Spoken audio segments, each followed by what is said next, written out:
Hello, tonight we're heading into the actual Wild West. Not the Hollywood version with its heroic cowboys and dramatic showdowns, but the gritty, hazardous reality where survival was never guaranteed. You might think you're tough enough to handle it, but trust me, there's a reason they dubbed it Wild. If you're liking my stories, I'd really appreciate a quick like, or perhaps a subscribe. It helps more than, I'm always interested where you guys are listening from. So drop a comment with your location and what time it is there. Love seeing our little worldwide tribe connect through these stories. Now dim the lights, maybe turn on a fan for that soft background hum, and let's relax into tonight's voyage together. We're going to discuss why you might not survive even a single day in the untamed American frontier. Congratulations, you've just woken up in the American Wild West of the 1870s. The good news, you're going to see an epic episode of history firsthand. The awful news, your odds of survival has plummeted substantially. The first challenge reaches you before you even open your eyes. The scent, not the earthy, lovely aroma of nature you might anticipate, but something considerably more terrible. The odor of unwashed bodies, animal droppings, and what might possibly be raw sewage hanging heavy in the air. You see, bathing wasn't exactly a priority in the Wild West. Most settlers considered a full wash a monthly luxury, and that's being nice. Some went entire winters without a proper bath. Water, was precious out here, and using it to bathe yourself felt wasteful when you needed it for drinking and cooking. As you drag yourself from your bed, which is likely simply a straw-filled mattress swarming with bed bugs, you realize how every muscle in your body hurts. Life on the 1870s. Frontier demanded constant physical effort from dawn till nightfall. There were no weekends off, no vacations, and certainly no ergonomic considerations. Whether you were a farmer miner or ranch hand, your body was your primary instrument used till it broke down. You could believe you work hard in your current life, but frontier labor was something totally different. Back-breaking work that left even the strongest people permanently bent and arthritic by their 30s.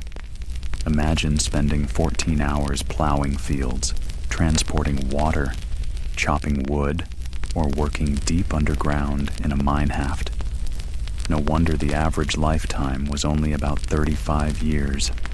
Standing on the dusty floor, you detect the coolness in the air. If it's winter, your cabin can be 20 degrees below freezing inside. If you had a fireplace, you'd have let it burn down overnight to conserve valuable fuel. Good luck finding central heating or thermal underwear in this century. And if it's summer, get ready to sweat through every article of clothing you own.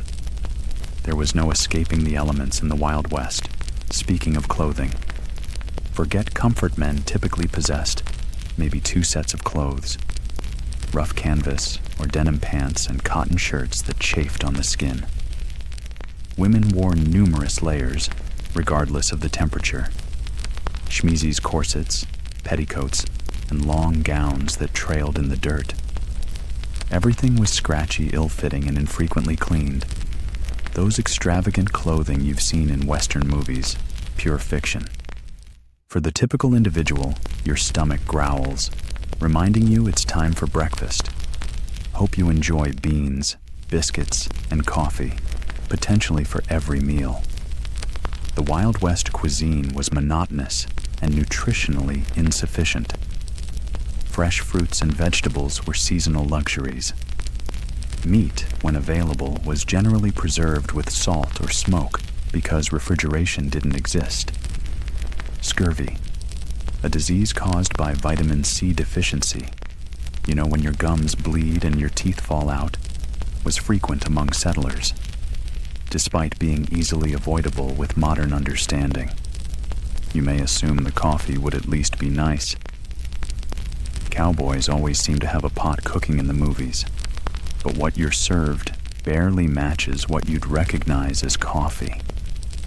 It's often boiled to within an inch of its life, bitter beyond belief, and might contain crushed eggshells or even salt to decrease the bitterness. Still, the caffeine would help you face the day, so you drink it without complaint. Before walking outside, you might want to inspect your shoes for scorpions or snakes that could have sought cover throughout the night. It wasn't uncommon for frontier residents to shake out their boots each morning, a habit established from unpleasant experience. One false action, and you could be facing a poisonous bite miles from any medical help. Stepping outside your cabin, you're immediately conscious of how vulnerable you are. The immense expanse of the American frontier was beautiful, sure, yet it was also brutal.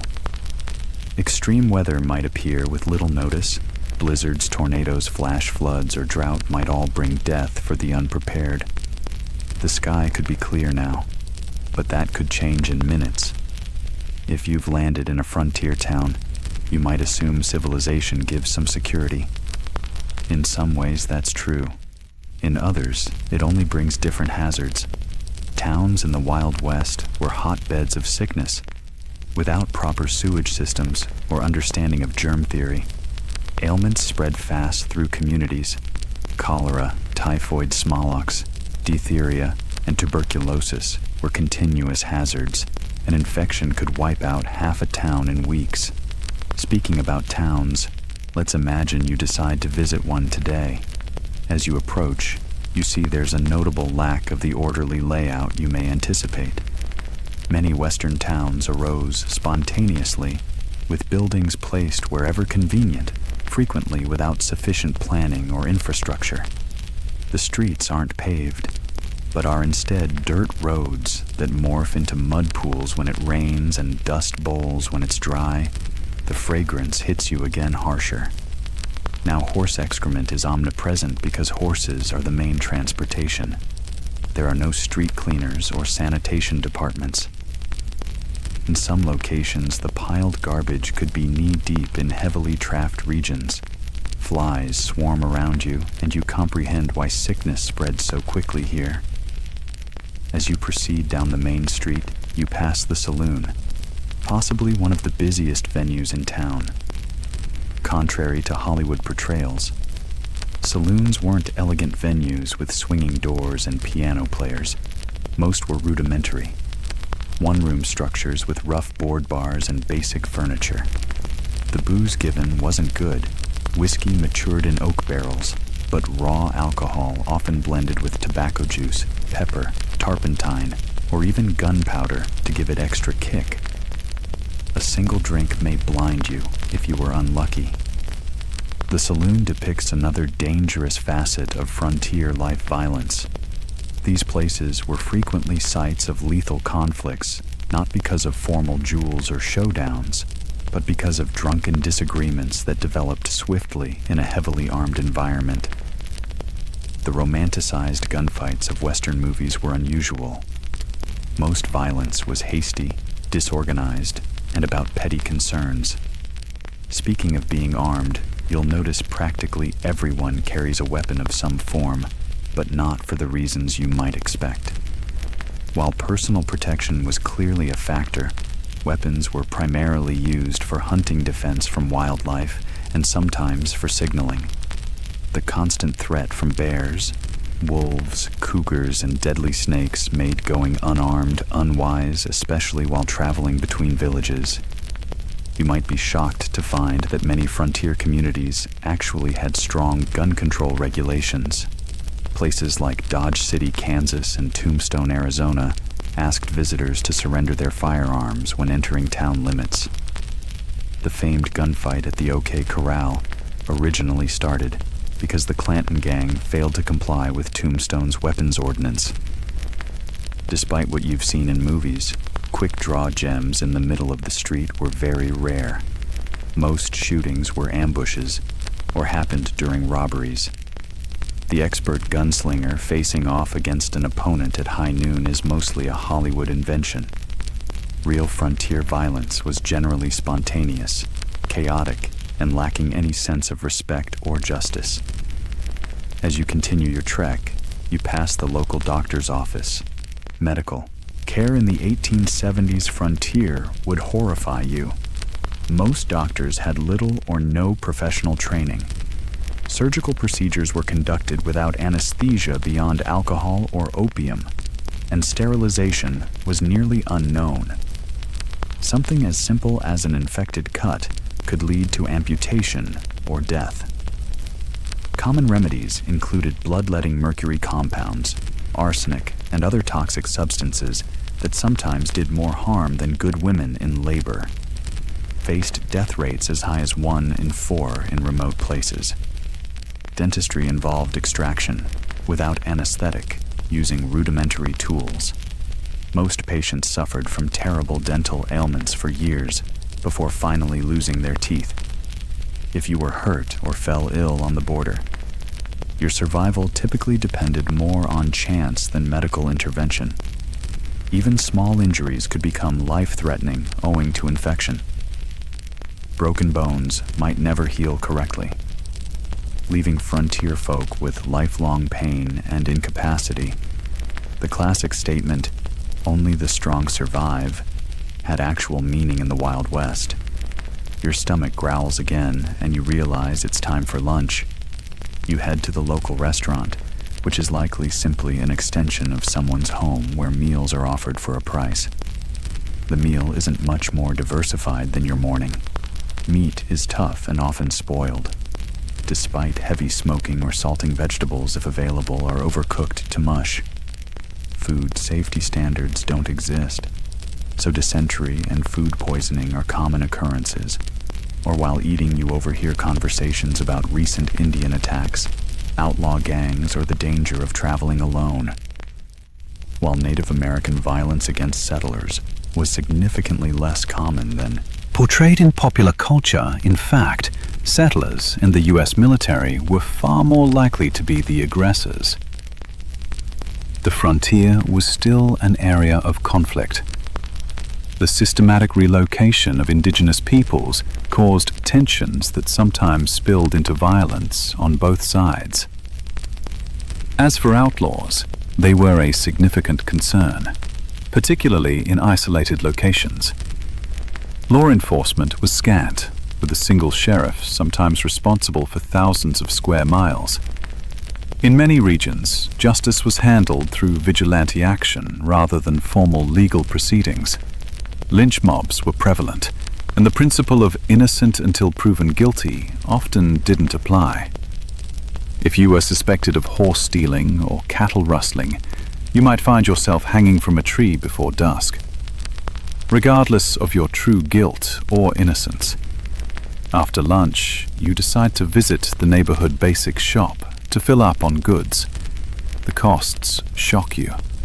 Essential needs cost significantly more on the frontier than back east, due to the difficulties and expense of transportation.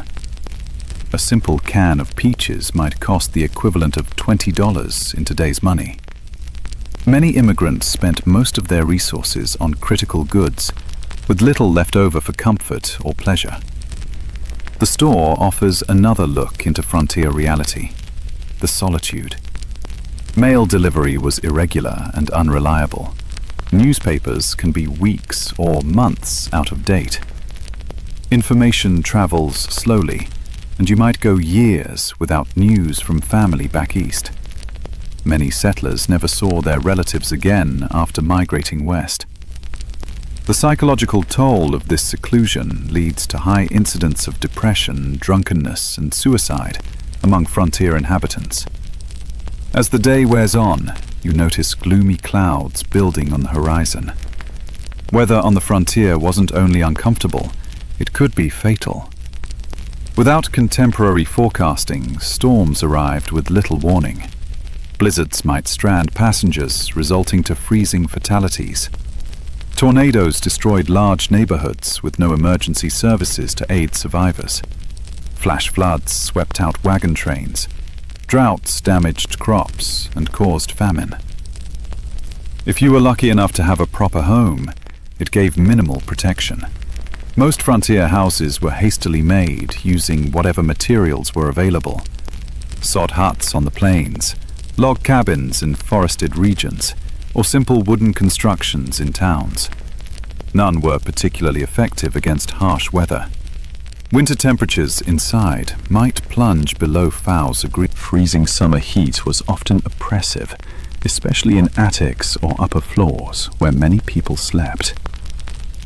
As the storm approaches, you decide to get back to your cabin before it hits. On the way, you pass a group of workers heading to work at the local mine. Mining was one of the worst jobs on the frontier. Underground cave-ins, poisonous gas exposure, explosions from badly managed blasting powder, and mechanical mishaps killed numerous lives. Miners also suffered from long-term health conditions, including black lung from coal dust or mercury poisoning from gold refining. Even if you avoided mining, few frontier vocations were safe. Farming included risky machinery with no safety features. Ranching involved working with unpredictable creatures weighing hundreds of pounds. Logging had one of the highest fatality rates of any profession. Whatever you did to make a living, your danger of catastrophic injury or death was exponentially higher than in the modern world. You make it back to your cabin just as the rain begins to pour. The roof leaks in various places, and you arrange buckets to catch the water. This is a wonderful moment to refill your drinking water. As clean water was scarce and valuable, many frontier settlers drank from the same sources used for washing and watering cattle, leading to waterborne infections that might swiftly turn fatal. As you sit in your leaky cabin listening to the rain, you reflect on how different reality is from the romanticized notion of the Wild West. There were no heroes or villains, only people striving to survive in terribly terrible conditions. The fact that anyone made it through is tribute to human tenacity and resolve. Night falls early, as you have no electricity. Candles and oil lamps produce modest illumination, and you're careful with them. Fire was a frequent risk in frontier homes.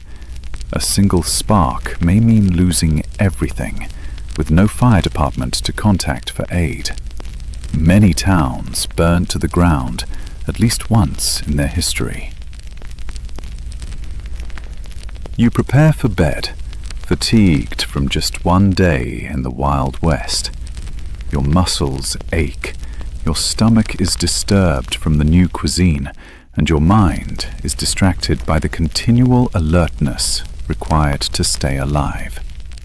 As you go off to sleep, you worry if you'll make it through tomorrow, or if you'll become just another statistic in the dangerous saga of the American frontier. The wind howls outside your house, a terrifying reminder of how little and defenseless humans are against the expanse of the untamed nature. Tomorrow, if you're lucky enough to see it, will bring all these obstacles again, along with additional ones you haven't yet imagined. In the Wild West, survival was never certain. It was gained day by day, hour by hour, through suffering most modern people can scarcely imagine. The dawn light pours through the crevices in your cabin walls, waking you from a restless sleep. Your body aches from the hard mattress, yet there's no time to linger. The Wild West waits for no one. As you rise, you remember yesterday's rough introduction to frontier life and wonder what new obstacles today would bring. Let's imagine you decide to leave town today to trek across the frontier. Whether you're heading to another settlement, joining a wagon train west, or simply exploring. Travel in the 1870s was an entirely different experience than what you're used to. The good news is that by this time, the Transcontinental Railroad had been completed, connecting the east and west coasts of America. The bad news, unless you were relatively affluent or traveled between major cities, you probably couldn't afford to utilize it. Most frontier residents went by horse, wagon, or just on foot. If you owned a horse, consider yourself fortunate. Horses were expensive to buy and maintain, putting them out of reach for many settlers. A decent horse may cost the equivalent of many months' salaries.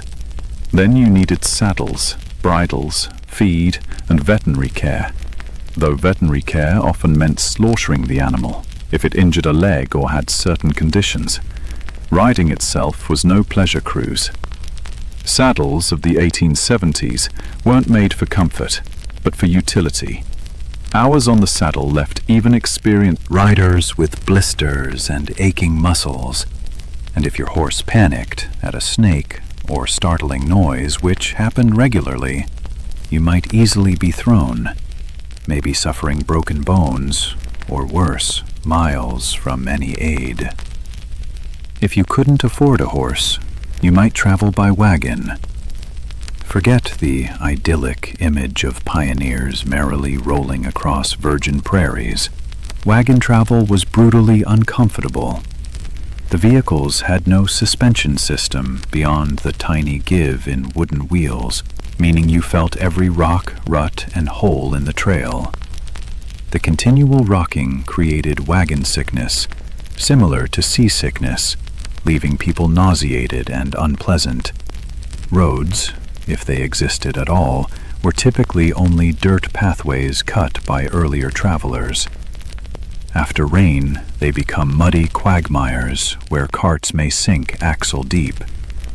During dry periods, the dust was so heavy you could barely breathe or see. Wagons frequently broke down, with wheels cracking or axles snapping miles from the nearest settlement. Let's imagine you've decided to trek all the way to California or Oregon. You've joined a wagon train headed west on the historic Oregon Trail. This 2,000-mile voyage was one of the most dangerous endeavors of the 19th century. Of the approximately 400,000 persons who attempted it during the 1840s and 1860s, an estimated 1 in 10 didn't survive. The Oregon Trail was once termed the nation's longest graveyard. Some historians estimate that an average of 10 or 15 people died for every mile of the trail. Think about it. A grave every 350 feet or so for 2,000 meters. The road was strewn with improvised crosses and stone markers, many without names, as families were compelled to bury loved ones and continue their journey. Disease was the top one death on the Oregon Trail. Cholera, a bacterial sickness carried through polluted water, was particularly severe. This awful illness, produced severe diarrhea and vomiting, depleting the body of fluid so quickly that a person could be well at breakfast and dead by dinner. There was no effective treatment available. Wagon trains would sometimes lose scores of persons in a single cholera epidemic. Other infections, as dysentery, typhoid, and mountain fever, stole many lives. Children were especially vulnerable, with many families losing multiple children during the trek. Medical care was primitive at best, sometimes consisted of folk cures that did nothing to help and sometimes made things worse. Crossing rivers provided another severe problem. Wagons weren't meant to float, but pioneers had to cross multiple rivers on their route west. Some had ferries or fords, but many required the wagon to be carried across like a makeshift boat. Wagons frequently capsized at these crossings, harming people. The bulk of violent deaths on the trail resulted from accidents, being crushed by wagon wheels, drowning, or being kicked by draft animals. Firearms mishaps were alarmingly prevalent, as most tourists were untrained with weapons, but carried them for hunting and protection. The psychological toll of the excursion was great. Families buried children, parents and spouses along the journey, then had to continue going immediately. There was no time for protracted grieving on the trail. Each day's delay meant less possibility of traversing the Alps before winter snows made passages impossible. The incessant tension, sadness, and physical hardship led many pilgrims to mental collapse. Suicide was not rare among trail migrants. If you miraculously survived the voyage to California or Oregon, your challenges weren't done. Many arrived at their goal having spent all their money and resources on the journey. Families often arrived impoverished, famished, and unwell, only to realize that the promised paradise had its own harsh reality. But let's say you've opted not to travel that far. Perhaps you're headed to a nearby town or settlement instead. Even short travels in the Wild West offered major threats.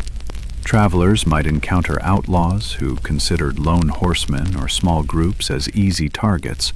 While the frequency of stagecoach robberies was exaggerated in subsequent fiction, they did occur regularly enough to constitute a genuine worry. The natural environment provided ongoing challenges to tourists. Flash floods might wash out trails or capture careless hikers. Summer heat in desert regions could kill through dehydration and heat stroke. Winter blizzards often imprisoned travelers, occasionally leading to freezing deaths, or extreme scenarios like the infamous Donna Party, where survivors resorted to cannibalism to stay alive. Navigation itself was problematic in a period before detailed maps. Travelers relied on ambiguous directions, landmarks that could change or be misidentified, and the experience of advisors who occasionally proved unreliable. Getting lost in the wilderness may be a death sentence, especially if your supplies ran low. As you walk today, you notice another feature of frontier life that movies rarely show adequately: the incredible diversity of people. The Wild West wasn't occupied entirely by white cowboys and settlers. It was a meeting place of civilizations from around the world. Chinese immigrants worked as railroad builders, miners, and merchants. Mexican families had been living in the Southwest long before it became U.S. territory. Black cowboys made up as much as 25% of the workforce on some ranches. European immigrants from Germany, Ireland, Italy, and Scandinavia contributed their cultures and customs. And of course, dozens of unique Native American groups had called these territories home for hundreds of years before others arrived. This variety, however, didn't mean equality or harmony. Racial violence was a typical part of frontier life. Chinese railroad workers endured cruel discrimination and were sometimes compelled to take the most risky positions for lesser pay than white workers. Mexican landowners frequently saw their property seized through legal manipulation or outright theft after the Mexican-American War. Black Americans who moved west hoping to escape Southern discrimination often found frontier racism just as entrenched, if different in form. Despite their crucial contributions to ranching, mining, and building frontier communities, they were frequently denied from economic possibilities and social acceptance.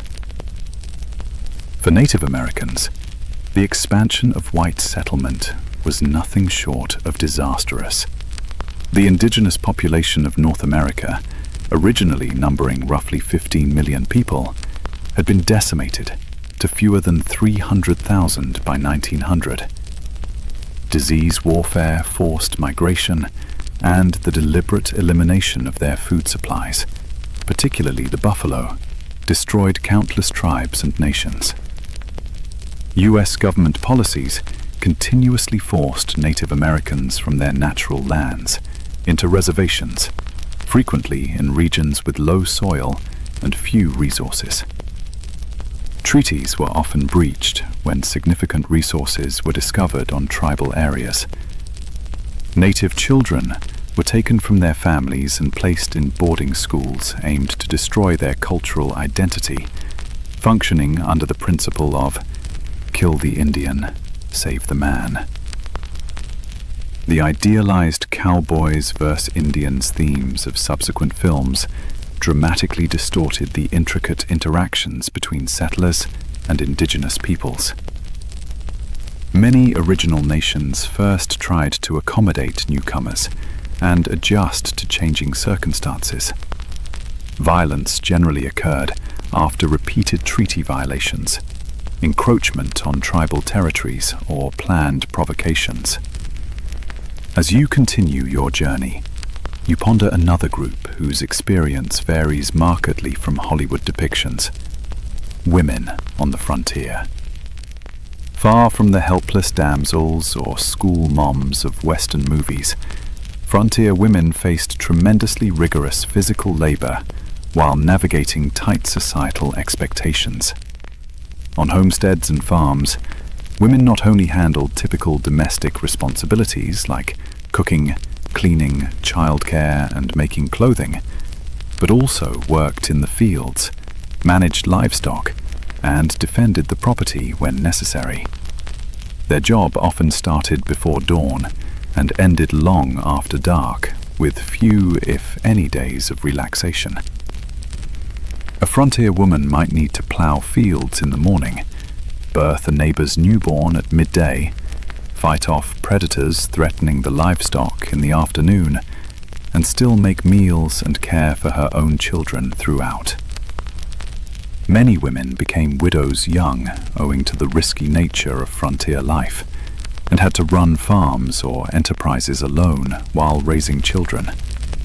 Despite their significant contributions, women have little legal rights. In most regions and states, they couldn't vote, own property separately if married, or have custody of their children in the event of divorce.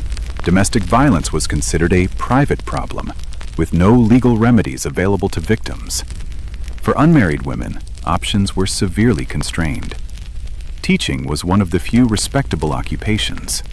However, female instructors were paid much less than their male counterparts, and were often required to retire upon marriage. Some women found economic independence through running boarding houses, working as nurses, or establishing millinery or dressmaking businesses. Then there were the soiled doves, prostitutes, who worked in frontier brothel and saloons. While later legend idealized these women, the truth was generally bleak. Many chose the industry out of economic desperation after being widowed or abandoned. Physical abuse, drug addiction, and venereal disease were regular hazards of the profession. Even those who managed to make large money found themselves socially outcast and unable to shift to more respectable employment. Some women did find greater independence on the frontier than they may have back east. The shortage of women in western regions afforded them more marriage options and often better treatment as communities tried to attract and keep female residents. A few territories like Wyoming and Utah awarded women voting rights decades before the 19th Amendment, recognizing their critical contributions to frontier development. As the day rolls on and you continue traveling, you might wonder about law enforcement in this purportedly lawless region. The truth was complex and varied considerably by location. Major cities and villages normally had some type of organized law enforcement, but huge rural areas had less, if any, government protection. County sheriffs were elected officers responsible for keeping peace throughout often huge territories. A single sheriff might be the only law enforcement for thousands of square miles, making regular patrols hard. They relied significantly on deputizing ordinary citizens during emergencies, establishing posies to chase criminals or respond to violence. Town marshals handled law enforcement within town bounds, occasionally, with a few officers in larger towns. These occupations were sometimes perilous and low compensated, drawing a mix of dedicated public servants and those who loved the power the badge afforded. Some prominent lawmen, like Wyatt Herb, moved between genuine police enforcement and more questionable enterprises during their careers. Federal marshals had jurisdiction throughout territories and states, but were few in number. They mainly focused on significant crimes, such as counterfeiting, mail, robbery, or charges involving numerous locations. The famed U.S. Marshals of Western movies, single-handedly delivering law to lawless communities, were primarily imaginary creations. In many distant locations, justice was handled through informal community action rather than established legal processes. Vigilante groups arose to handle perceived dangers when institutional law enforcement was absent or ineffective. Sometimes these groups maintained basic order, but they might readily become vehicles for bigotry, personal vendettas, or mob violence. The classic picture of the quick-draw shootout was mostly a later innovation. Most frontier violence was basic, spontaneous, and often alcohol-fueled. Bar fights that escalated to catastrophic levels, interpersonal violence, and conflicts over land or cattle were considerably more common than dramatic shootouts on dusty streets. Criminal punishment was harsh by modern standards. Hanging was the traditional penalty for murder, rape, and sometimes theft, particularly of horses or animals. Prisons existed, but were crude facilities with high mortality rates from disease, violence, and bad circumstances. Many communities chose quick death to the price of long-term imprisonment. As dusk approaches, you decide to seek refuge for the night. If you're lucky, you might locate a town with a hotel or boarding house. Don't expect luxury. Frontier lodgings were rudimentary at best. A typical hotel room would feature a plain bed, possibly infested with bedbugs, a wash station with a pitcher and basin, and perhaps a chair. Bathroom facilities would be an outhouse in the back, shared by all guests. Privacy was restricted, with thin walls allowing you to hear your neighbor's every movement and speech. In bigger businesses, you might even share a bed with a stranger. A typical practice to maximize capacity during busy periods. The sheets might not have been changed for prior guests, and lighting would be restricted to candles or oil lamps. A night's lodging would cost between 25 cents to $1, depending on the establishment's quality and location. This was a large investment for many passengers, similar to several hours' wages for an ordinary worker. Many decided to sleep in stables, barns, or just under the stars to save money, despite the increased risks these options posed. If you were traveling through more rural locations, you'd likely camp for the night. This entailed making a fire, presuming you could find enough fuel, preparing a meal from your limited supplies, and sleeping on the ground with minimal protection from the elements or wildlife. Indigenous peoples, seasoned travelers, and military scouts developed advanced strategies for safe camping. But the common settler sometimes made dangerous blunders. Proper fire management was truly a matter of life and death. A fire set too large could trigger a prairie or forest fire that could destroy thousands of acres in hours. One built too small might not provide enough warmth during chilly nights, resulting to hypothermia. Campfire cooking requires abilities most modern people lack, often producing in dishes that were simultaneously burned and fragrant. As night falls fully and you prepare to sleep, the sounds of the frontier darkness surround you. Coyotes howl in the distance. Unfamiliar birds call. The wind whispers through grass or trees. For people accustomed to modern light and noise pollution, the profound darkness and strange sounds of wilderness nights often trigger intense anxiety. Many travelers slept poorly on the frontier, not just because of physical discomfort, but from fear of the unknown dangers that might lurk in the darkness. Native attacks, however rare, generally occurred at dawn, when sleepers were at their most susceptible. Predators like wolves, bears, and mountain lions could investigate camps hunting for food. Venomous snakes and scorpions preferred warm places to relax occasionally, including a sleeper's bedroll. Even if no actual threats arose, the psychological stress of constant monitoring took its toll. Frontier journals commonly note tiredness not merely from physical labor, but from the mental strain of constant attentiveness. Modern folks, accustomed to locks, alarms, and the security of dense population, would find the vulnerability of frontier sleeping arrangements deeply upsetting. As you drift toward sleep, you reminisce on the day's adventure. Travel in the Wild West bears absolutely little relation to its sanitized, romanticized image in later entertainment. It was exhausting, hazardous, and painful beyond what most modern people could bear. The abilities necessary from Mustin, from navigation without maps to making emergency repairs, to handling weaponry securely, took years to master, and mistakes were often fatal. The darkness deepens as the sounds of night creatures grow louder. Tomorrow will offer fresh challenges. If you survive the night, perhaps you'll reach your goal, or perhaps you'll become simply another unmarked grave along the trail. One more statistic in the dangerous saga of westward expansion. The Wild West forgave no weakness and offered no second chances. Every day, surviving was a success against overwhelming odds. The fresh day dawns on the border, and you've somehow survived the night.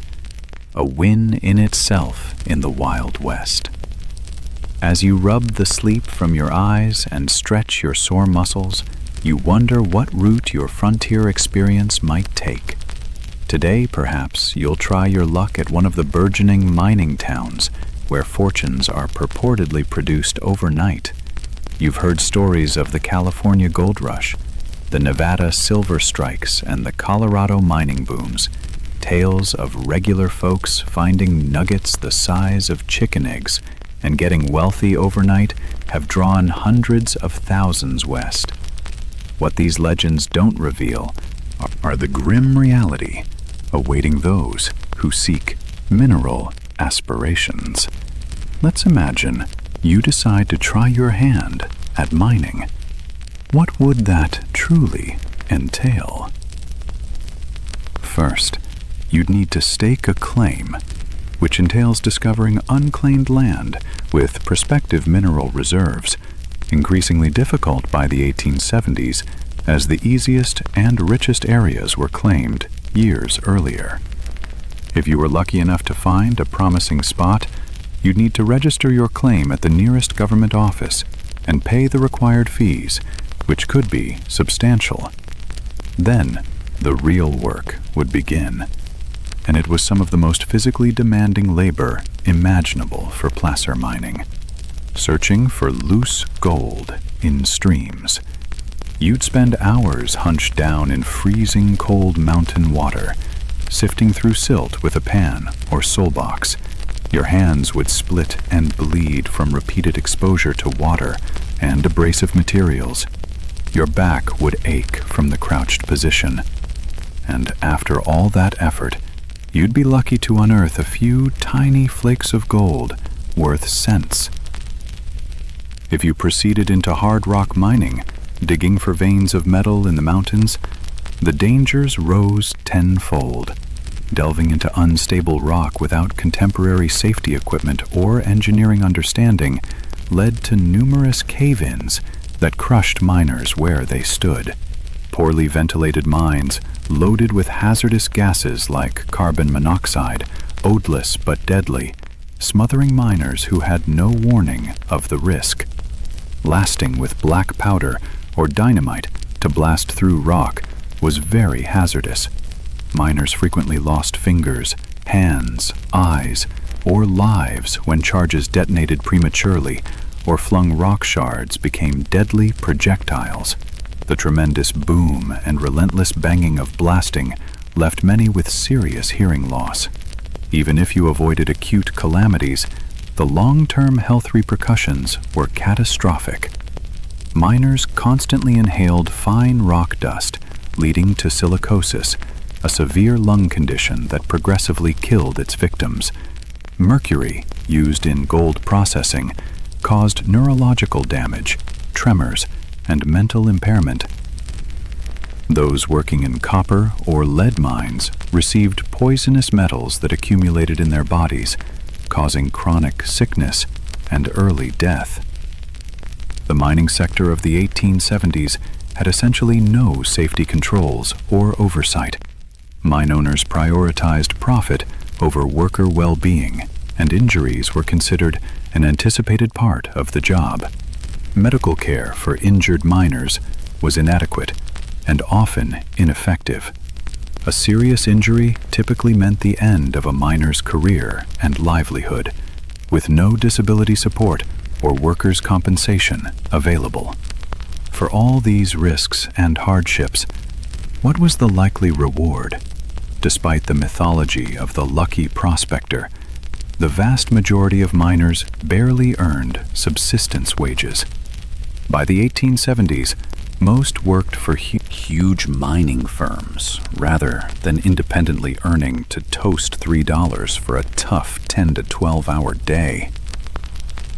Studies reveal that storekeepers, tavern owners, and prostitutes constantly made more money than the miners, whose ambitions maintained frontier mining towns. Speaking of mining towns, they were notoriously rough places. Imagine a town made mostly of young, single men engaged in perilous jobs with few women, families, or civilizing institutions. Alcohol consumption was enormous. The average mining camp resident consumes several times more alcohol than the normal American today. Violence was widespread, with fights, stabbings, and shootings occurring often. Sanitation in mining camps was often terrible. With limited planning or infrastructure, human trash and litter accumulates in streets and rivers. Typhoid, cholera, and dysentery spread swiftly in these conditions. During warm months, the stink could be unbearable, and swarms of flies transmitted disease from garbage to food. If you succeeded to uncover precious mineral, you faced the issue of converting it to currency. Banking in the Wild West was basic and frequently predatory. Many mining villages had no banks at all, forcing miners to carry gold dust or ore, making them targets for theft. Some saloons and general stores offered to buy gold, but frequently at rates significantly below true worth, taking advantage of miners' limited options. Where banks did exist, they functioned with no control or oversight. Bank collapses were prevalent, wiping off clients' life savings without warning or recourse. Many bankers were little more than confidence men who built storefronts, gathered deposits, and departed overnight with all the funds. Without federally backed currency, paper money was issued by individual banks, and its value varied dramatically based on the bank's reputation. Counterfeit banknotes circulated freely, and even experienced merchants may be misled by well-made fakes. The safest form of money was gold or silver currency, but carrying it made one a target for robbery. Perhaps, after pondering the perils and disappointments of mining, you decide to try your hand at ranching instead. The cattle market was expanding in the 1870s, with demand for beef in eastern towns offering opportunities on the frontier. Surely this would be a healthier, more successful venture. Ranching did certainly escape some of the biggest health problems of mining, but it imposed its own unique dangers and challenges. Starting a ranch required significant capital. Land, livestock equipment, and structures all represented large investments. Many prospective ranchers went heavily into debt purchasing these requirements, basing their future on fortunate weather and market circumstances. Nature frequently had other plans. Droughts could wither grazing pastures and dry up vital water sources, causing ranchers to either watch their cattle perish or sell at severe losses. Harsh winters could destroy whole herds, as happened in the tragic Great Deluge of 1886 to 1887, when up to 90% of cattle on northern pastures froze or starved to death under extremely severe weather. Disease may spread through herds, wiping out a rancher's investment overnight. Texas fever, anthrax, and other infectious illnesses had no viable therapies in the 1870s. Predators like wolves and cougars took a steady toll on livestock, particularly susceptible calves. Poisonous flora, quicksand, and accidents severely diminished herds. The classic cattle drives carrying herds hundreds of miles to railroad shipping locations were not romantic escapades, but tedious, risky enterprises. Cowboys, not the glamorous icons of later films, but often young, poorly paid laborers, worked 20-hour days during drives, catching brief sleeps in the saddle as they drove hundreds of livestock across tough terrain. These drives faced constant threats. River crossings might turn lethal in minutes if animals panicked, generating deadly pileups that killed livestock and cowboys alike. Stampedes, which might be caused by something as simple as a lightning strike or a snapping twig, turned thousands of 1,500-kilogram animals into an unstoppable, deadly force. Cowboys trapped in stampedes were often trampled to death. The cowboy's existence was far from the freedom portrayed in Western mythology. They typically earned roughly $30 per month for hard, dangerous job.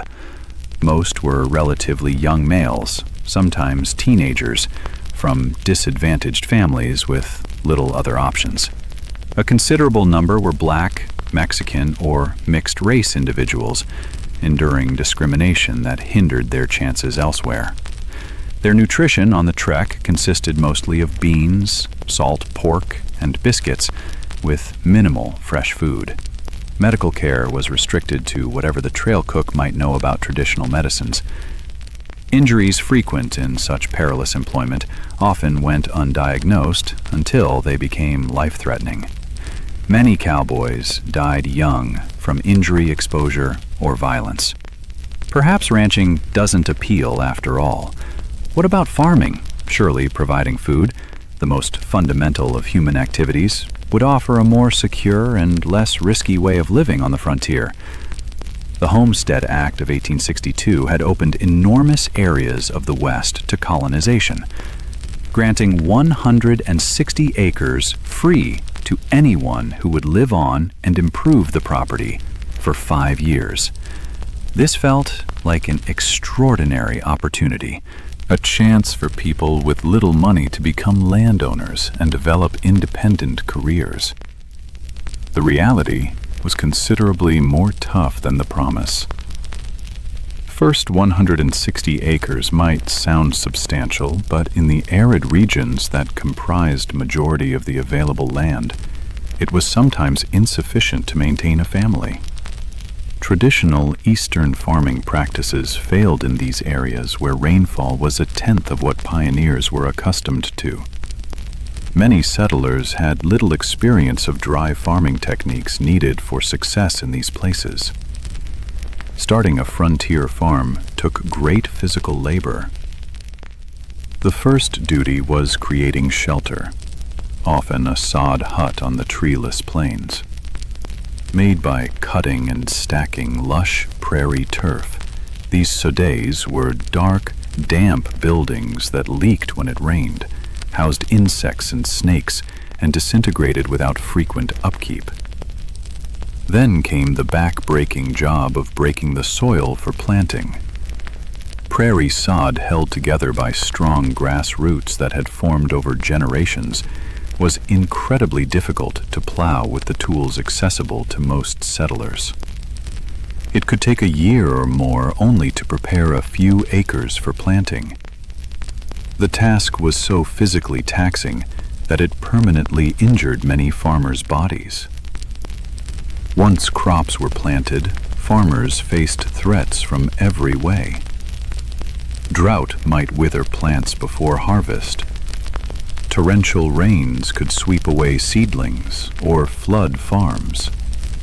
Early frost might destroy crops soon before harvest. Grasshoppers descended in biblical swarms, destroying everything green in their path, and sometimes even chewing the handles of tools left in fields. Disease afflicted frontier farmers, as it did everyone else, but with particularly terrible results. With no hired help and little community support, a family's illness during crucial planting or harvesting periods could mean the difference between survival and starvation. Women often continued working the fields while heavily pregnant or just days after giving birth, risking their health because the work simply couldn't wait. Farm accidents were prevalent and often fatal. Homemade tools broke and caused injuries. Animals panicked and trampled their caretakers. Even successful crops could turn fatal. Numerous farmers died as they fell into grain storage bins and suffocated in the loose grain, or when poorly constructed storage structures collapsed under the weight of their contents. The seclusion of frontier farms had a tremendous psychological toll. Neighbors might be miles away, visited just infrequently. Women in particular suffered from this isolation, some going months without speaking to anyone outside their own family. Depression, anxiety, and what was previously dubbed prairie madness plagued many settlers, sometimes leading to abandonment of homesteads or death. For those who persevered through these problems and actually produced crops, economic obstacles remained. Transportation to marketplaces was difficult and expensive. Without refrigeration, perishable food had to be sold promptly or preserved. Large agribusiness and railroad firms used their power to keep crop prices low and transportation expenses high, squeezing small farmers from both directions. By the 1870s, another option was emerging on the frontier: working for wages in the burgeoning towns and industries. Perhaps this offered a safer, more steady path than the high-risk ventures of mining, ranching, or farming. Wage work did escape some of the biggest physical dangers and financial risks of autonomous firms, but imposed its own challenges. Industrial safety requirements were essentially non-existent. Workers in border industries, mills, and workshops endured severe injuries from unsecured machinery. Construction workers built increasingly tall structures without harnesses or safety equipment, resulting to frequent catastrophic falls. Railroad employment was particularly perilous. Track layers labored with limited equipment amid difficult conditions, suffering high rates of injury and death from accidents, heat stroke, and exhaustion. Chinese workers who built much of the transcontinental railroad were typically assigned the most risky tasks, such as handling unstable explosives to blast through mountain passes. Working hours were long by modern standards, approximately 10-12 hours each day, 6 days per week.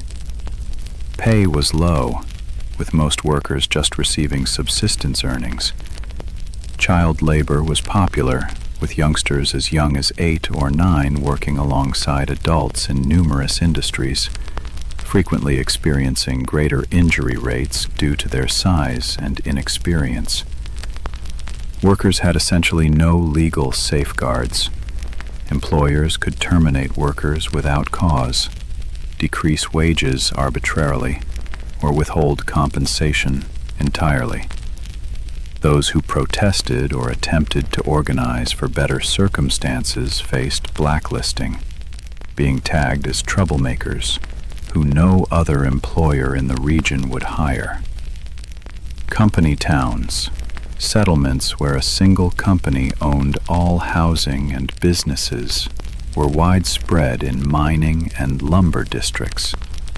Workers in these areas paid inflated rates at company stores, lived in company housing, and occasionally were paid in script business currency rather than legal tender.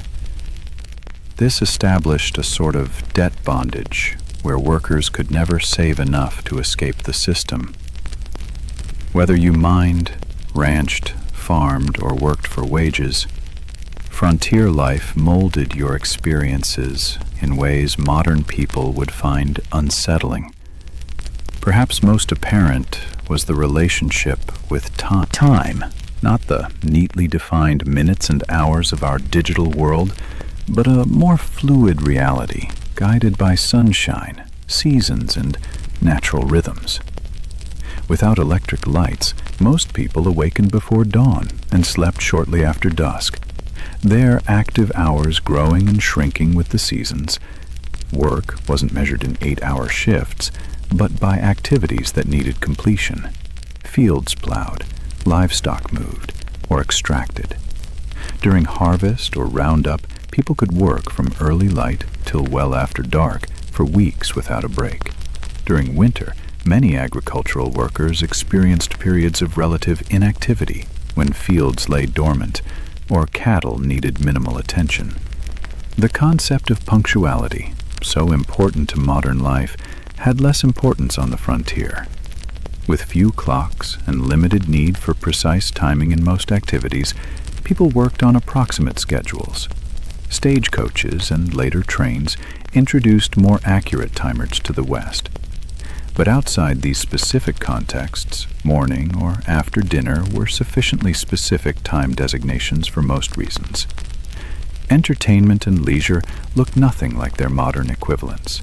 After arduous workdays, most frontier folks have little stamina for sophisticated activities. Conversation by the fire, storytelling, or simple card games were frequent evening hobbies.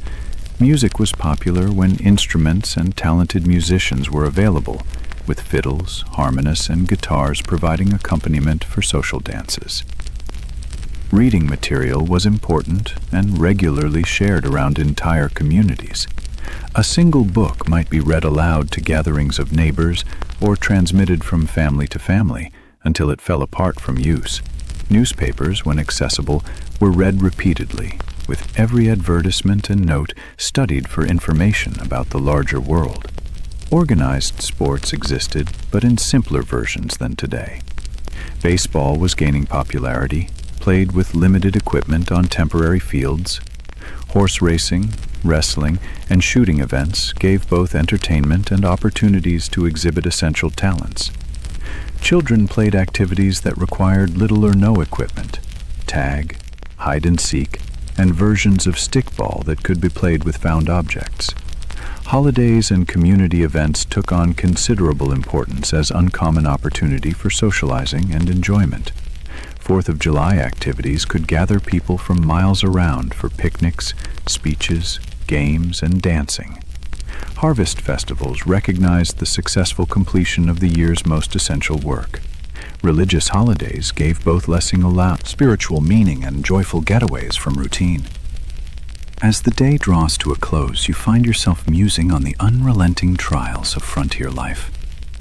Every aspect needed tougher work, involved greater risk, and offered less amenities than its modern equivalent. The people who lived and occasionally thrived in these conditions possessed abilities that modern society rarely demands. Extraordinary physical endurance, practical skills applicable to innumerable catastrophes, and psychological resilience in the face of persistent adversity and loss. The darkness gathers once more, and with it comes a hush profound enough to hear your own heartbeat. No automobile engines, no air conditioning, no electrical hums. Merely the whisper of breeze, the song of insects, and the occasional call of nightbirds. This profound calm, so unfamiliar to modern ears, was the soundtrack of frontier nights, sometimes reassuring, sometimes frightening in its emptiness. As you drift towards sleep, you wonder if you would have had what it takes to survive here, not only for a day or a week, but for years and decades. The people who formed the American West, for better and ill, were not the idealized heroes of later literature, but complex humans confronting great problems with the limited resources and knowledge of their time. Their story, shorn of romance, is one of human perseverance against situations that would break many of us today. The cool night air settles about you like a blanket, and the stars arise in a display of brilliance difficult to view in our light-polluted contemporary world.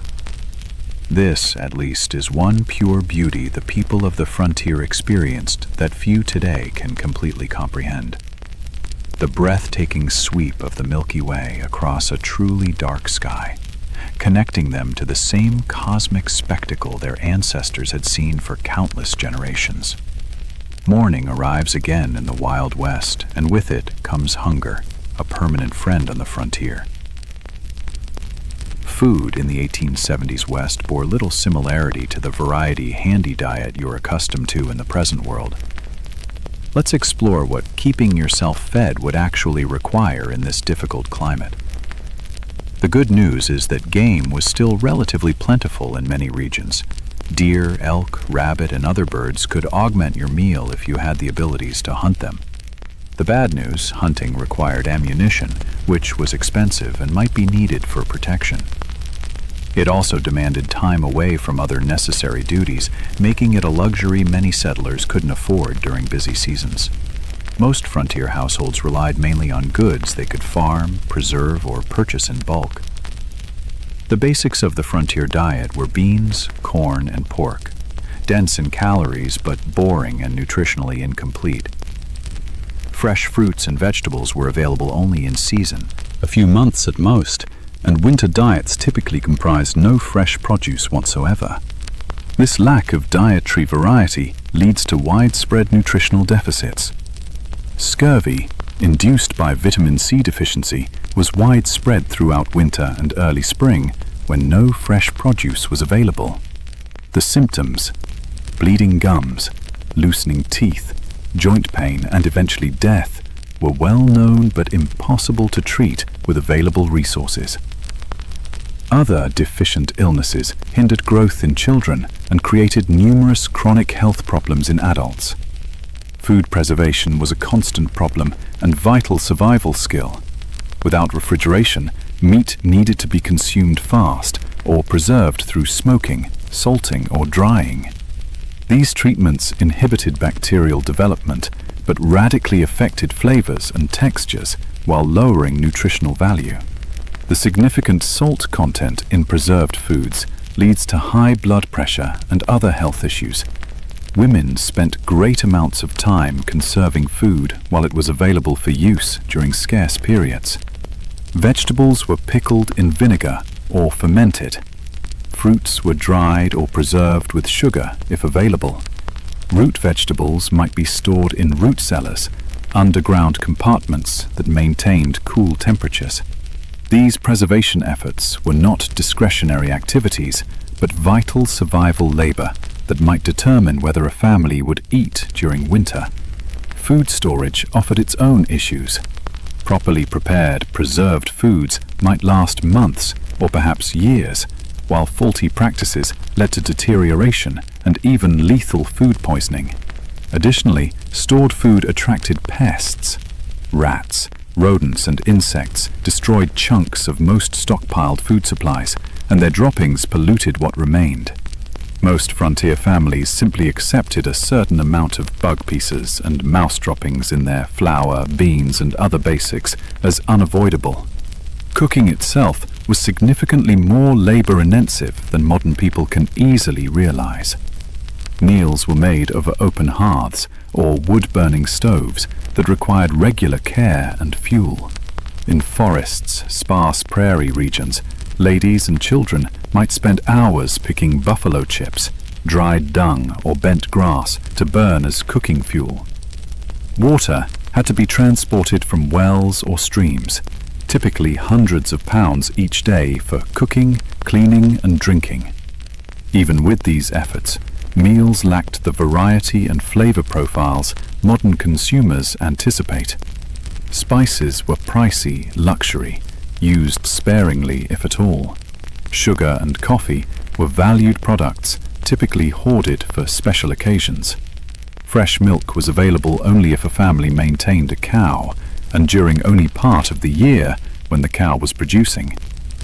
Most frontier children grew up with simple, repeating meals that would horrify modern nutritionists. Interestingly, despite these limits, obesity was rare on the frontier. The combination of restricted food supply, moderate sugar consumption, and continual physical activity made most people slim. However, this leanness wasn't necessarily healthy. Many frontier residents suffered from hunger even when they had sufficient calories to continue their work. Beyond basic survival necessities like food, frontier living provided distinct problems for families raising children. If you had been born in the Wild West, rather than merely visiting it, your childhood would have been significantly different from modern experiences. Childhood itself was conceived differently in the 19th century. Children as young as 6 or 7 were expected to offer meaningful effort to family survival, not as educational duties, but as crucial economic contributions. Young children minded livestock, gathered eggs, picked vegetables, watched younger siblings, and helped with countless other tasks that freed adults for heavier work. By age 10 or 12, most frontier children worked alongside adults at nearly adult capacity. Boys followed fathers into fields, barns, or workshops, learning skills through direct participation rather than formal instruction. Girls worked with mothers, learning the complex domestic skills necessary for frontier homemaking. Not simple housekeeping, but the production of essential goods like clothing, preserved food, candles, and soap. This early adulthood extended to other areas of life. Children were not sheltered from the harsh realities around them. They witnessed births, deaths, slaughtering of animals, and the sometimes violent conflicts of frontier communities. They were expected to understand and adapt to these realities, rather than being protected from them. Education, as modern people understand it, was limited and unreliable on the frontier. In established towns, schools might run for a few months each year, mainly during winter when agricultural work was sparse. One teacher, often barely educated themselves, could be responsible for pupils ranging from 5 to 17 years old, all studying in a single room. Physical conditions in some schools were challenging. Buildings were poorly insulated, leading to frigid cold in winter and suffocating heat in warmer months. Supplies were minimal, probably a few shared textbooks, slates for writing that had to be continually erased and refilled, and minimal paper that was viewed as a rare resource. Corporal punishment was the typical disciplinary strategy, with flogging or beatings delivered for transgressions as trivial as whispering or failing to memorize allocated material. In more rural locations, formal schooling could not exist at all. Some families performed home education, using whatever books were available, but many frontier children obtained just the most basic literacy and calculation skills, if that their education concentrated instead on practical knowledge: how to predict weather, track animals, prepare soil for planting, heal common injuries, and do the myriad other duties required for survival. Child mortality remained devastatingly high during the frontier period. Approximately 1 in 4 children perished before reaching adulthood, with the highest risk in the first 5 years of life. Diseases that modern science readily prevents or treats: measles, diphtheria, scarlet fever, whooping cough, routinely murdered or severely injured small youngsters. Accidents claimed many more, as kid safety was a foreign notion in an era where survival necessitated risk-taking. The psychological burden of this mortality on both children and parents is difficult for modern people to fathom. Most children grew up watching siblings die. Parents anticipated to lose children and often gave the same name to a future child if an older sibling died young, a behavior that looks weird today, but showed the unusual relationship with mortality in a period when death was an everyday presence. Perhaps nothing depicts the distance between frontier and modern life more clearly than approaches to health and medicine. If you fell ill or injured in the 1870s West, your experience would have almost little relation to modern healthcare. The first distinction would be the absence of professional medical treatment in most cases. Doctors were few, with many places having none at all. Those who did practice on the frontier sometimes had minimal training, perhaps a brief apprenticeship or a few months at a medical college. Their understanding reflected medical science of the age, which still depended significantly on beliefs like humoral balance, that had more in common with medieval medicine than modern practice. Without access to professional treatment, most health issues were handled through home cures and traditional medicine. Every tribe had persons, mainly women, noted for their healing skills, drawing on traditions inherited from other cultures. Some of these treatments, particularly herbal medicines, had actual therapeutic capabilities, but many were ineffectual or intentionally detrimental. Common medical procedures of the era included bloodletting, which debilitated already unwell people, operatives that caused severe diarrhea, apparently to eliminate foul humors, and piccases of various chemicals applied to wounds, some of which introduced infection rather than preventing it. Laudanum, a tincture of opium, was frequently used for pain, leading to addiction in several situations. Mercury compounds were recommended for several diseases, despite their toxicity. Even when treatments had some value, impure drugs produced issues. Without pharmaceutical standards or uniformity, commercially supplied drugs vary greatly in potency and often contained harmful toxins. Many patent drugs, promoted as cure-alls, included largely alcohol, giving temporary relief through drunkenness rather than addressing underlying issues. Surgery amid frontier conditions was particularly terrible. Without effective anesthesia beyond alcohol, whiskey, or opium, patients faced acute agony during treatments. Sterilization was unknown or inconsistently practiced, resulting to epidemic post-surgical infections. Amputation was the traditional treatment for major limb injuries, conducted with tools and knives that might be wiped clean, but never properly sanitized. Child delivery marked arguably the starkest difference between frontier and modern medical experiences. Women normally gave birth at home, attended by a midwife if one was available, or female relatives if not. Without prenatal care, many issues weren't detected until labor was started. Breech deliveries, hemorrhage, and other crises that modern medicine treats routinely often resulted in the death of mother, child, or both. Maternal mortality rates on the frontier were approximately 1 death per 100 births, more than 100 times higher than in developed countries today. Many women approached each pregnancy knowing it might be their last experience in life. Men's diaries and letters from the period frequently mention the heartbreaking reality of raising children alone after losing wives in childbirth. The combined impact of inadequate nutrition, constant physical strain, minimal preventive care, and primitive treatment options meant that frontier populations experienced health outcomes more similar to developing nations today than to modern America. Life expectancy at birth was under 40 years, with those surviving childhood likely to suffer chronic health problems by their 50s, if they live that long. Beyond these material hardships, frontier life imposed a form of isolation and disconnection that modern people, accustomed to instant global communication, would find almost unbearable.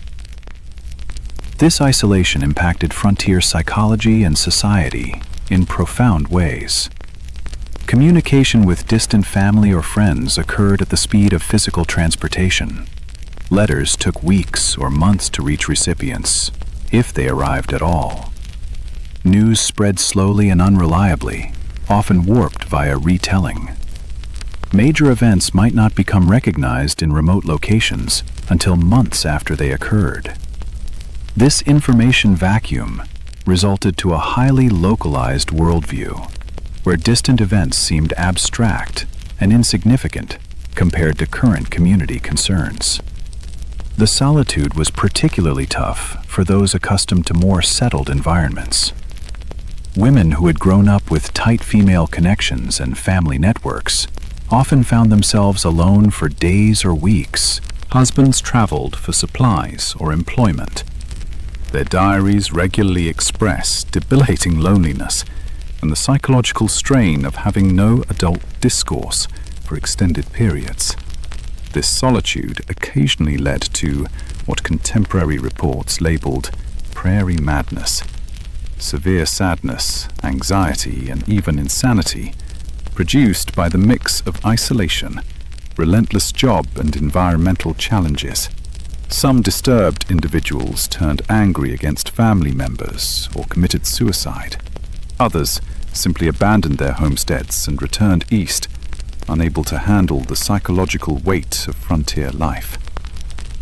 Even in established groups, social relationships were constrained by practical constraints.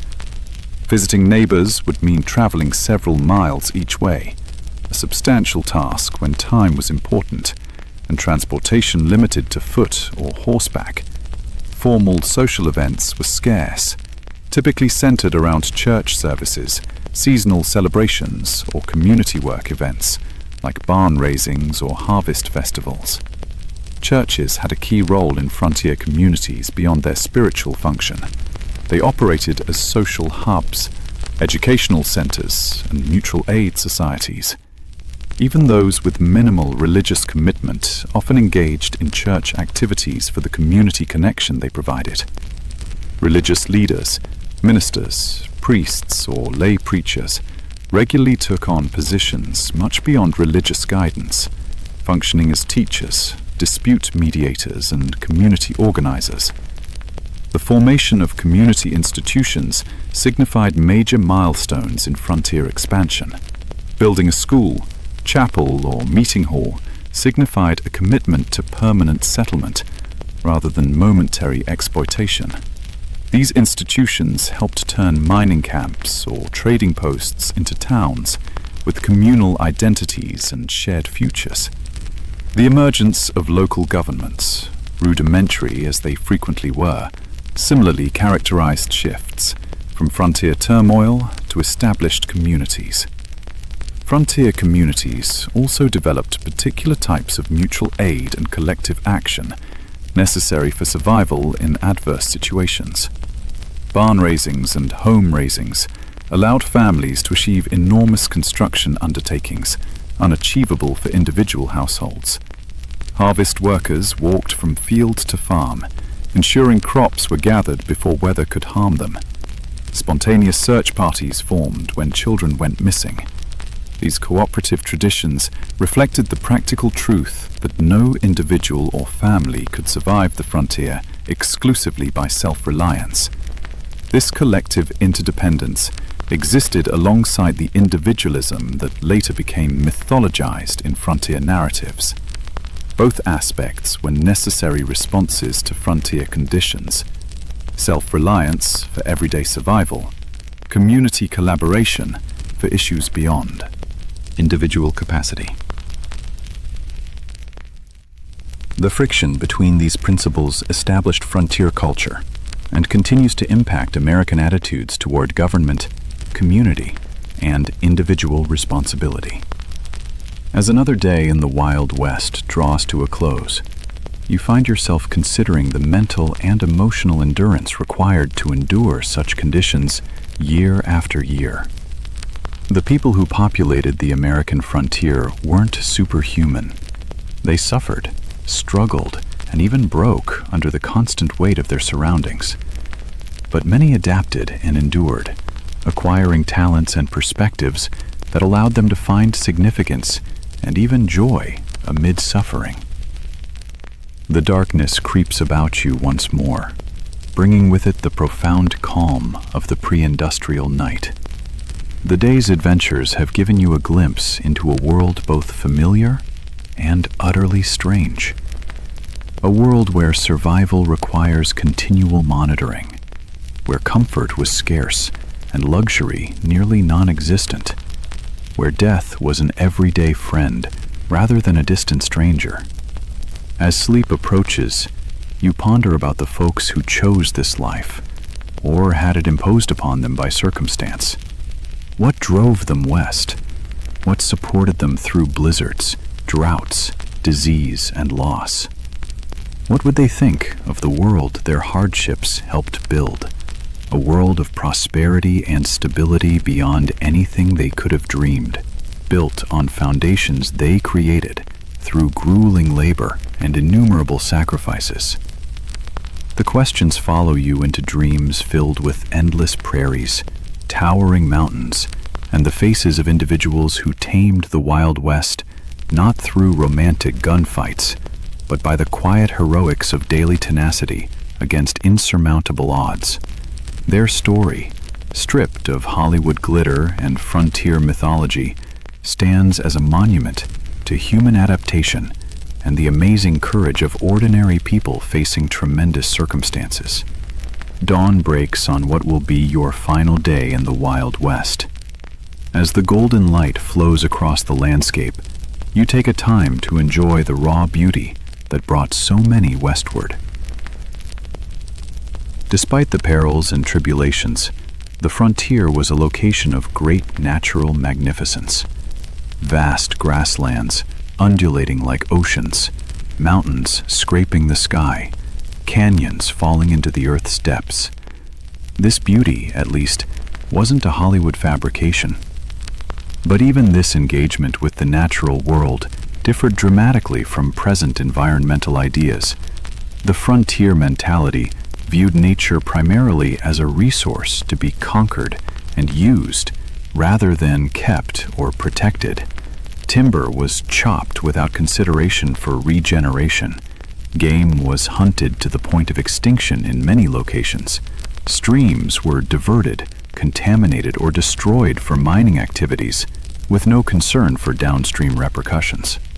The near extinction of the American bison buffalo stands as arguably the starkest example of this predatory method. In the 1700s, an estimated 3,060 million bison roamed North America. By 1884, fewer than 1,000 remained. This damage wasn't merely the consequence of hunting for food or hides, well, that played a part. It was also planned policies sponsored by the US government as a method to deprive Plains Indian tribes of their principal resource, pushing them onto reservations. General Philip Sheridan, a prominent military leader in the Plains Indian Wars, reportedly declared, "Let them slaughter, skin, and sell until the buffalo is destroyed. It is the only way to establish enduring peace and allow civilization to advance." Whether or not he actually stated these precise words, they closely reflect government policies of the era. The elimination of the buffalo herds was environmental warfare aimed to destroy indigenous resistance by killing their way of life. For Native American countries across the West, the expansion of white settlement signified an apocalyptic things that salve of an isle, by the holder not. Not merely physical displacement, but the breakdown of economic systems, spiritual practices, and cultural identities related to certain locations and resources. While early encounters sometimes involved trade and cooperation, by the 1870s most indigenous people faced harsh choices: imprisonment on reserves, continuous resistance against overwhelming odds, or cultural assimilation. The reservation system itself was a type of cultural genocide. Native children were forcibly separated from families and placed to boarding schools designed to kill the Indian and save the man.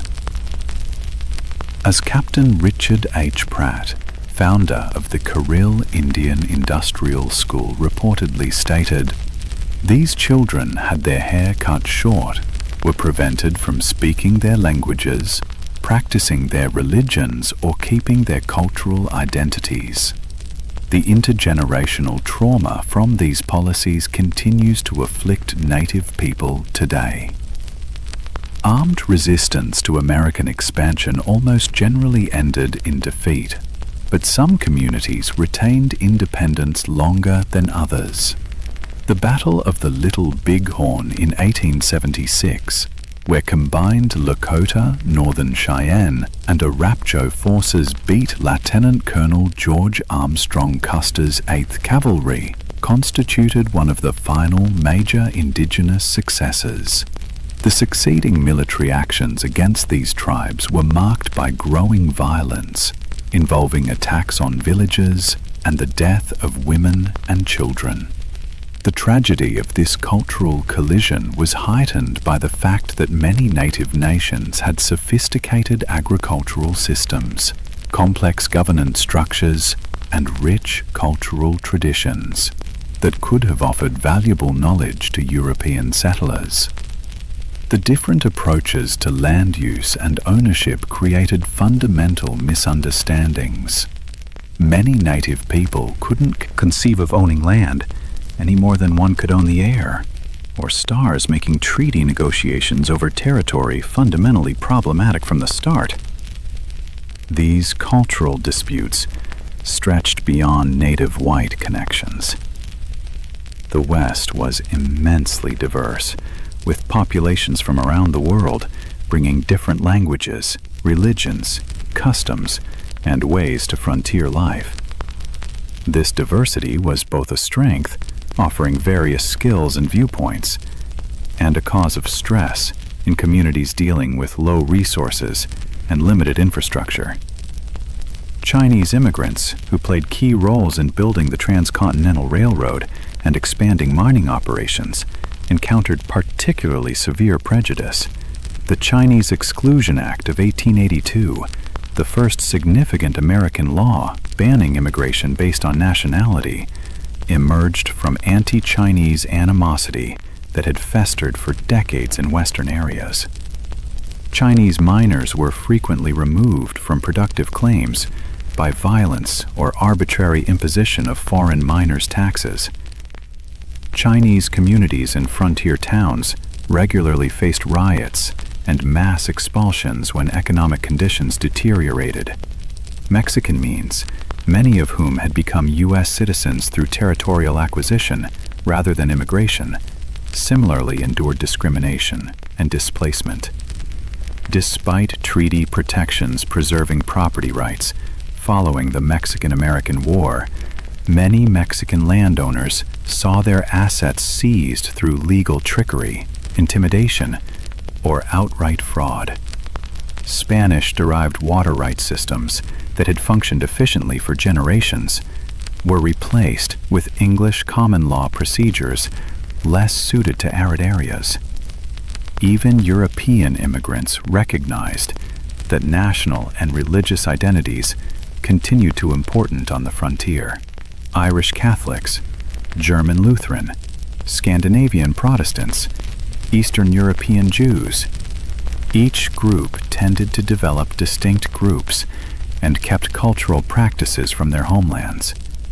These communities provided mutual assistance, but sometimes became targets for defeatist attitude when economic or social difficulties developed.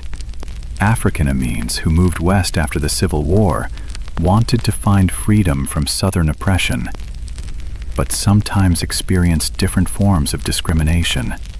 Black cowboys, who made up around 25% of the labor on some cattle enterprises, rarely earned mention in contemporary cants or later mythology.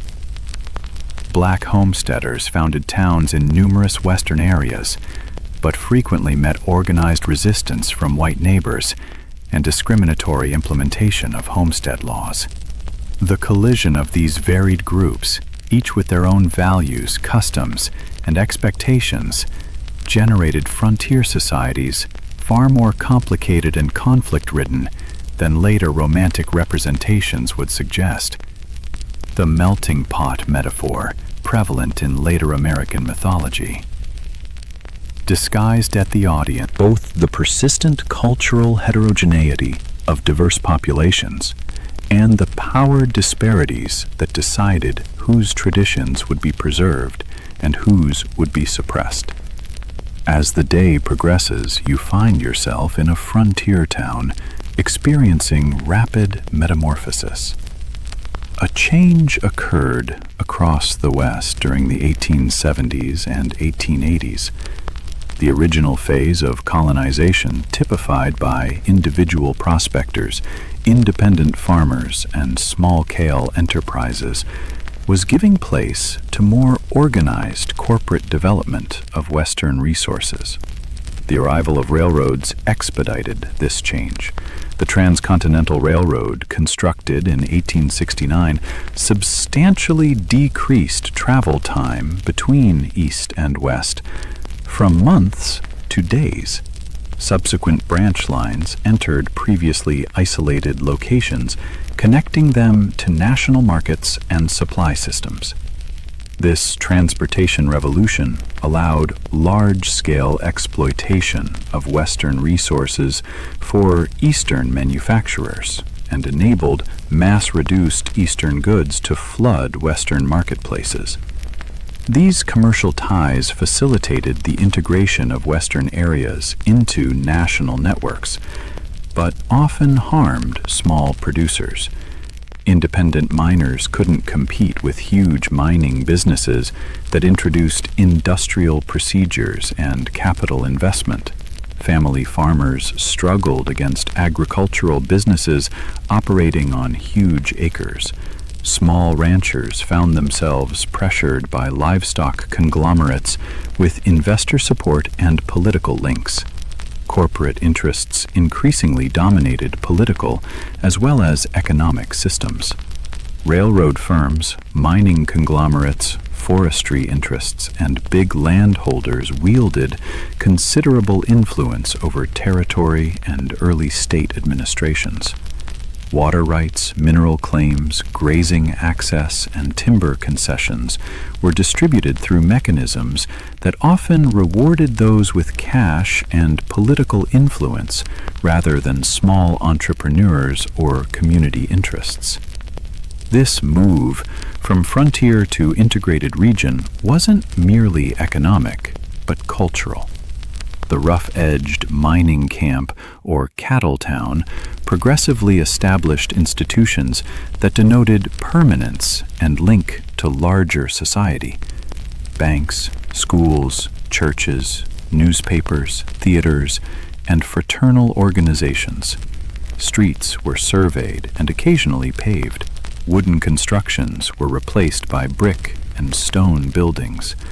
Local governments adopted regulations regulating activity that had previously gone ungoverned.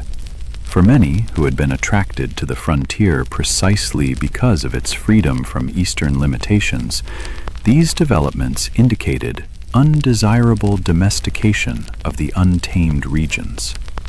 Had sought. Some repeatedly went westward, ahead of growing civilizations seeking new frontiers. Others failed to adapt to increased regulation, competitiveness, and social expectations. The mythological end of the frontier, declared in the 1890 census, reflected genuine psychological and cultural obstacles for those whose identities were bound to frontier conditions. Part of this shift involved the taming, or at least managing, of frontier violence. The archetypal gunfighters and outlaws who would eventually dominate Western folklore acted in a unique historical window when institutional law enforcement was establishing itself against pre-existing systems of personal and community violence. By the 1880s and 1890s, professional police forces and court systems had supplanted vigilante justice in most established settlements. Yet outlying areas still saw occasional outbursts of frontier-style conflict resolution. The legendary people that caught public imagination, Wild Bill Hickok, Wyatt Earp, Billy the Kid, Jesse James, operated in this transitional period, often shifting back and forth between legal and illicit operations as circumstances changed. Their later mythologization concealed the complex, often ethically ambiguous truth of their existence. Hickok, far from the immaculate marksman of legend, shot bystanders in at least 2 gunfights. Earp worked variously as a lawman, gambler, brothel keeper, and vigilante over his career. The Robin Hood image connected to Jesse James downplayed his Confederate guerrilla background and the innocent victims of his robberies. As dusk approaches on your final day in the Wild West, you find yourself considering the distance between frontier fact and the mythology that would later grow from it. Why did Americans, and eventually the globe, become so enamored with a romanticized version of this horrible period? What needs did these myths satisfy, and what reality did they disguise? Part of the answer lies in timing. The most intense period of frontier legend building occurred precisely when the actual border was disappearing. The Wild West shows of Buffalo Bill Cody began in the 1880s, featured staged reenactments of Indian conflicts and stagecoach thefts for Eastern audiences, even as railroads, telegraph connections, and formal governance were integrating Western regions into mainstream American culture. These performances weren't meant as authentic historical recreations, but as entertainment that resonated with Eastern beliefs about the West. The dime novels that popularized exaggerated tales of Western heroes originated not on the frontier, but in Eastern publishing houses, written by authors who rarely had first-hand experience of the regions they described. These formulaic stories emphasized action, clear moral distinctions between heroes and villains, and a vision of the West as a testing ground for American virtues of self-reliance, courage, and individualism.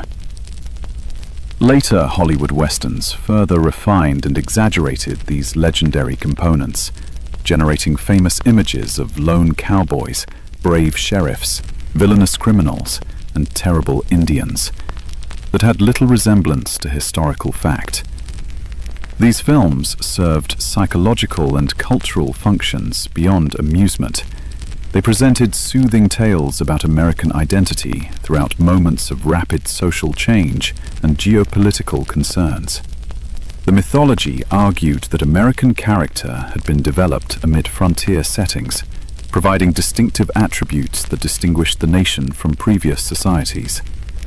It indicated that American expansion over the continent had been not merely inevitable, but morally warranted, a triumph of civilization over wildness and progress over primitive cultures.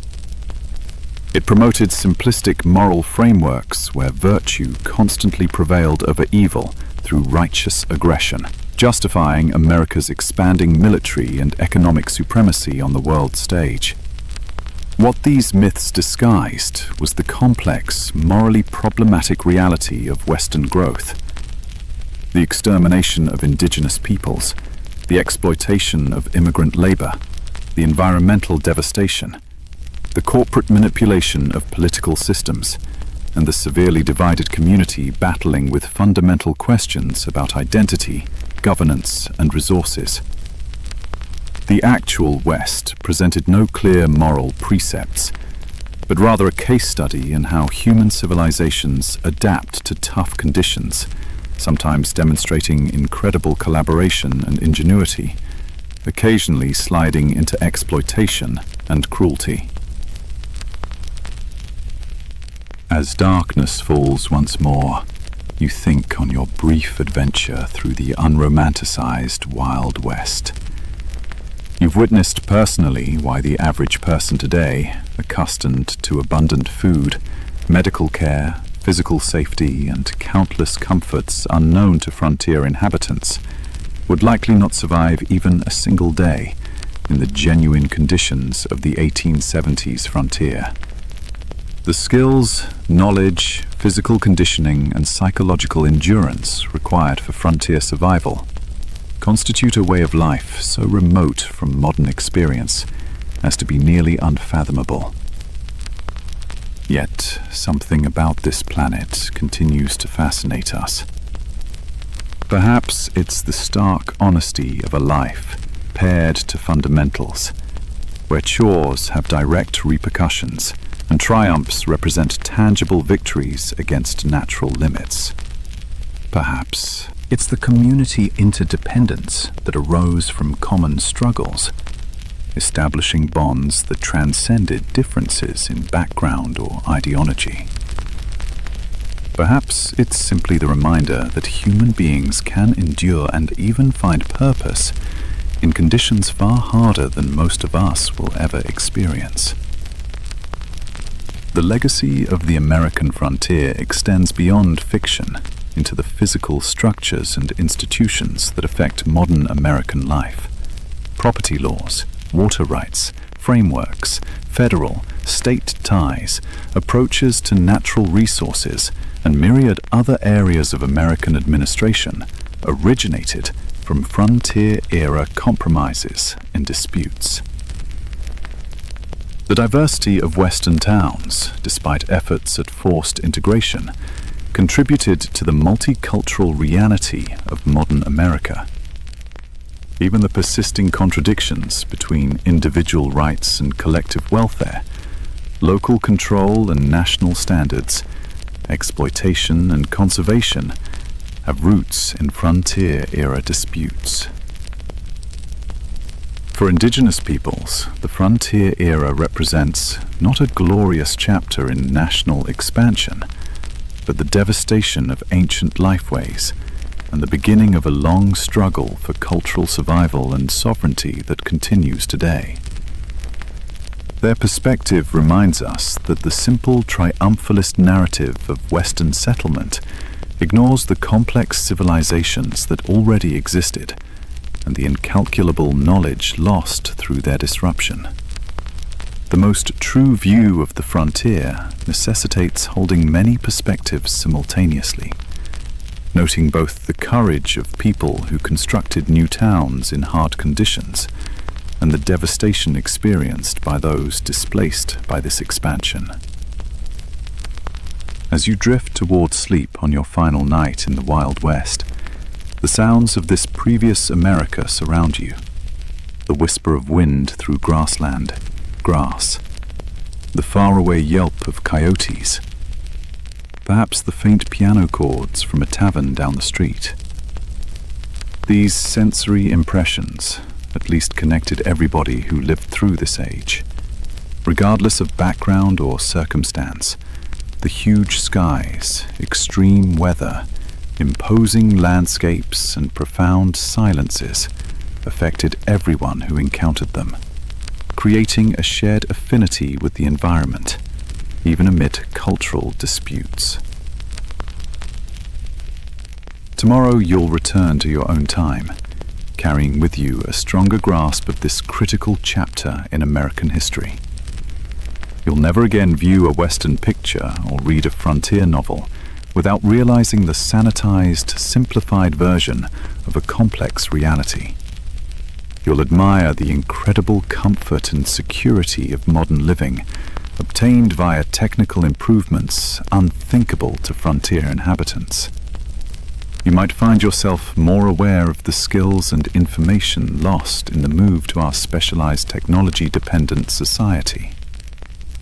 The practical self-sufficiency that allowed frontier people to build, repair, grow, preserve, and create what they needed with minimal outside support.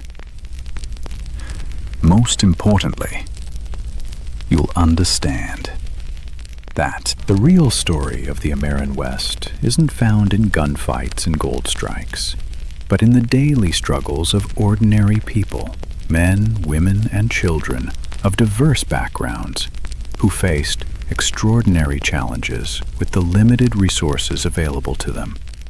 Their story, without Hollywood exaggeration, offers enough actual courage, tragedy, innovation, conflict, cooperation, brutality, and generosity to fill countless histories. Their legacy survives in the communities they built, the environmental changes they launched, the cultural patterns they developed, and the mythology that grew from their experiences. The genuine Wild West disappeared long ago, converted by technology, population increase, economic integration, and environmental change into the present American West of cities, suburbs, highways, and regulated landscapes. Yet, remnants of frontier experience survive in regional identities, local traditions, land use patterns, and governance structures. The memory of this crucial moment continues to impact how Americans view themselves and their nation's development, even as researchers and communities try to replace oversimplified myths with more realistic, inclusive understandings of this complicated past. As you finally yield to sleep, the border between past and present seems to blur. The obstacles faced by frontier communities adapting to environmental constraints, managing scarce resources, building functional communities among diverse populations, balancing individual freedom with collective needs remain relevant in new forms today. Perhaps the greatest legacy of the frontier experience is not a set of answers, but a collection of questions about human adaptation, community formation, and the relationship between people and the natural world. Questions each generation must address anew when circumstances change. The stars shine brilliantly overhead, the same stars that guided travelers across the prairie, helped farmers time their crops, and brought consolation to homesick immigrants distant from familiar landscapes.